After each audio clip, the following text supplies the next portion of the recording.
For the remainder of the season, two familiar faces will not be seen anytime soon as part of the Tigers games on your television. And joining us with more details is WWJ's Jason Scott. Brooke Allen, Greg Bowman. A release from Fox Sports Detroit just minutes ago says, quote, after speaking with all involved parties, Fox Sports Detroit has decided not to schedule Rod Allen and Mario Impemba for any future Tigers telecasts this season.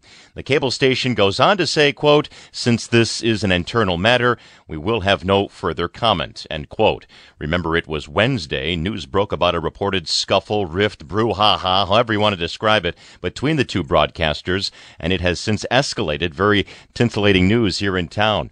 In the meantime, both broadcasters won't be seen on the telecasts of FSN for the remainder of the Tigers season. Reporting live, Jason Scott, WWJ Newsradio 950. For more on these latest developments, we're joined by Matt Friedman, the co-founder of the PR firm Tanner Friedman. Good afternoon, Matt. Thanks for being with us today.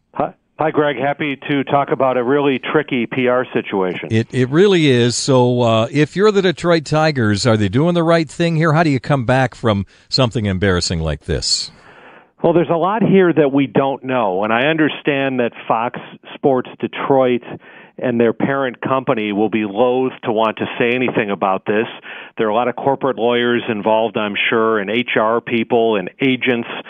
But the trick here is that Mario and Rod have kind of been a part of all of our families for a long time. For more than 15 seasons, they're in our living room night after night after night. We feel like we know these guys. We feel like they've been talking right there as we're sitting on the couch or in the comfortable chair watching the game. And I think that fans are going to want to know more about what happened, and there are going to be a lot more conversations like we're having now on the radio and elsewhere in the media, and it's going to be very hard for Fox to keep quiet about this. So, Matt, there has been speculation on exactly what happened, and do you think that Fox is right in not releasing the exact details and just letting it be out there like you just said? One of the things that we have to do in these situations is balance the legal interests of the corporation with the public's desire for information. I think this is a particularly tough balancing act. I understand why it's a personnel matter for Fox, why it's a legal matter perhaps, or at the very least an HR matter. But I think sooner or later they're going to need to talk about what happened.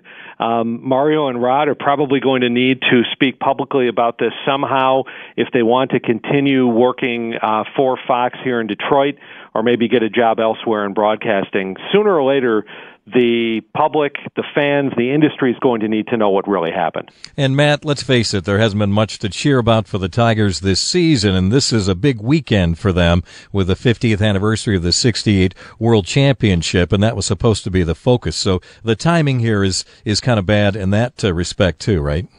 Timing really couldn't be worse. I mean, if you look at the big events for the season, there's the Jack Morris number retirement, the Alan Trammell number retirement, and what's planned this weekend at Comerica Park. Anybody who remembers that 68 team is going to be tuning in, and it'll be noticeable without Mario and Rod on the broadcast. There's some very capable broadcasters who will be in the booth, I'm sure, but not quite part of the family like those guys have been.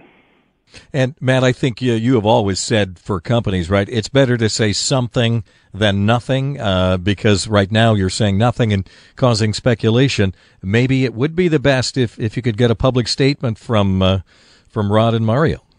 Yeah, until we hear something definitive about what happened and what happens next, people like me are going to come on the radio and speculate, and that's not where any corporation wants to be, despite their imperatives for their legal department and their HR department.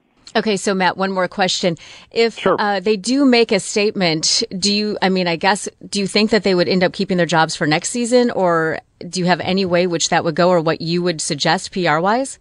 Don't know what their contracts are, but a guy like Mario Impemba is a really proven quality broadcaster. Would assume he wants to continue his career somehow.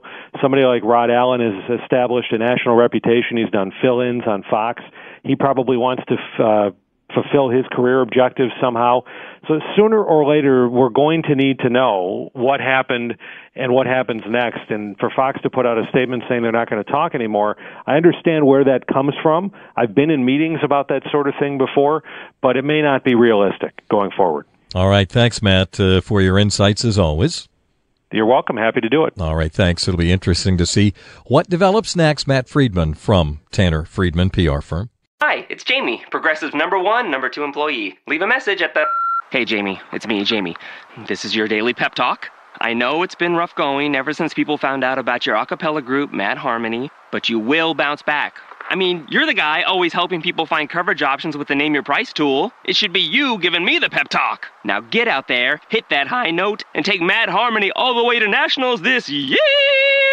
Sorry, it's pitchy. Progressive Casualty Insurance Company and Affiliates. Price and coverage match limited by state law.